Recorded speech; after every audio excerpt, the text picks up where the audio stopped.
Stop it. Hush, hush. Welcome to another episode of News with Nicola. I'm Nicola A. Menzi, religion reporter and managing editor at faithfullymagazine.com. Now, this story stirred quite a bit of conversation online. Pastor Keion Henderson and his viral hush moment. You might remember that clip of the Lighthouse Church pastor snapping his fingers at a woman during a church service and telling her to hush. Let me play this moment. Let's play it. Hey. Stop it. Hush, hush. That was something, right? Well, fast forward to September 8th, and Pastor Henderson has publicly apologized to the woman who we now know is named Natalie. Here. Yes.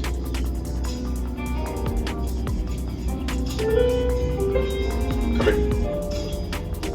Natalie, give me a hug.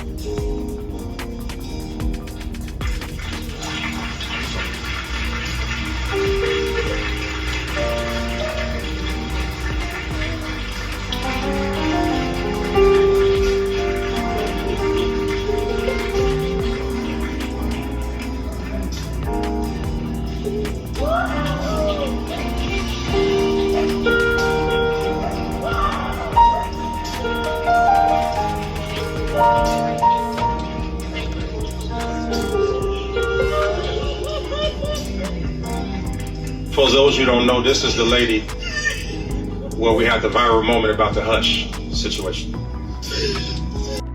I had no, look at me. I had no idea that my actions would cause you that much pain. And I want to say in front of this body that I am so sorry for the trouble that my actions caused. Bless you. I'm so sorry. All right. Let's leave this place. Everybody say restoration. So that was on Sunday, September 8th, less than 2 weeks after I asked Henderson about that situation, which he described during our Faithfully magazine interview as something that's already dead. In fact, when I asked if Natalie, as we now know her, was still attending the Lighthouse Church and if the two had reconciled, Pastor Henderson insisted that internally, all is well. But if all is well, why did he suddenly make a public apology to the woman 4 months after the incident and 2 weeks after I asked him about a reconciliation? The primary focus of the August 27th interview, which you can find here on YouTube and at faithfullymagazine.com, was Henderson's new book. It's called Lazy Love, Recognizing and Reversing the 4 Threats to Any Successful Relationship. In that book, the Texas pastor explores concepts of biblical love, agape, phileo, storge, and eros. He also shares his own personal struggles and insecurities, particularly about marrying a second time. In this case, the Basketball Wives producer, Shawnee Henderson, who was previously married to Shaquille O'Neal, and also about being the illegitimate child of a pastor who rejected him his entire life. Now, as I went through the book, I couldn't help but reflect on that controversial Hush video. You may remember how he defended his actions on Tamron Hall's show just days after the incident. So, the backstory was there was a woman and you could hear her making audible sounds. You turn around, you say, that hush. Yes, ma'am. Well, don't ma'am me. Yeah.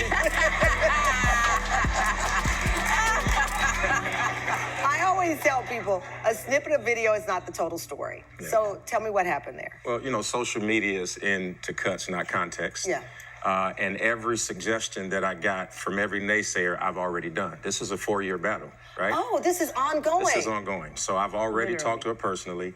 I'd already had ushers go up to her. I've already had prayer warriors. I've had everything. So she did it publicly after being asked not to. What is she? Is she crying? Is an emotional break? Well, you know, as a pastor, I know the difference between disturbance and worship. And what people have to understand is that every time you hear a noise in church, it isn't worship.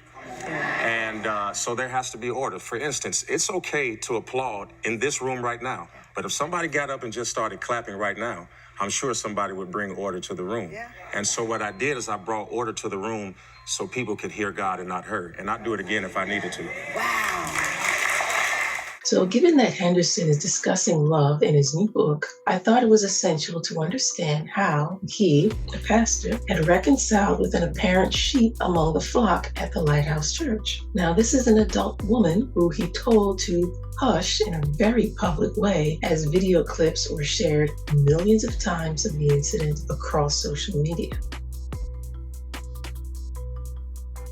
And so another related question, speaking of scandal, right? We're going to go back just a couple of months. That viral video that you got a lot of criticism for, you did address it on the Tamron Hall show. And so I'm personally curious because, as I was reading the book, you're talking about relationships and love and these different types of love we have to position ourselves for. So I was curious. It came to me. Is that woman, I believe, a choir member, is she still there at the Lighthouse Church? Did you two speak? I don't know if reconcile is the right word, but you know what I mean? Yeah, absolutely. She was there the next Sunday.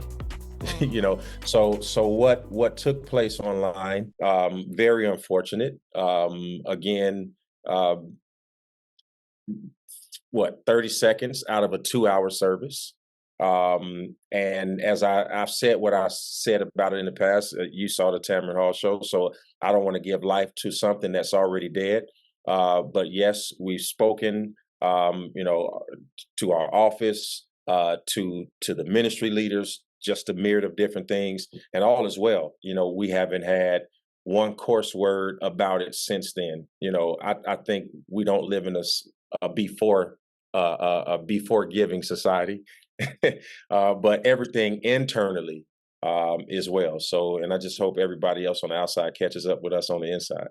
Yeah, that's amazing because, when I guess scandal hits, right? Very rarely people get the tail end of it, right? And so the lasting image they have in their head is of all this whole negative thing. And that's just what they run through. So I appreciate you taking a few minutes there just to address that. Absolutely. Thank you. No problem. Now, I'm glad Henderson was gracious enough to entertain that question, although you can pick up that he likely found it irritating. But I thought it was an important question, primarily because the internet is really good at documenting scandals and public falls, but not very good at circling back to document the recovery or reconciliation. And though we still don't know Natalie's perspective of what happened in that May 2024 service, we can tell based on her September 8th embrace that Henderson's gesture of publicly acknowledging whatever pain he might have caused her was meaningful to her. I can't think of a better example of the kind of agape love Henderson calls on lazy love readers to model. So is everything now truly well at the Lighthouse Church? Well, as outsiders, one can only hope. But the public apology definitely seems like a step toward healing. And the church is still recovering from the estimated $20 million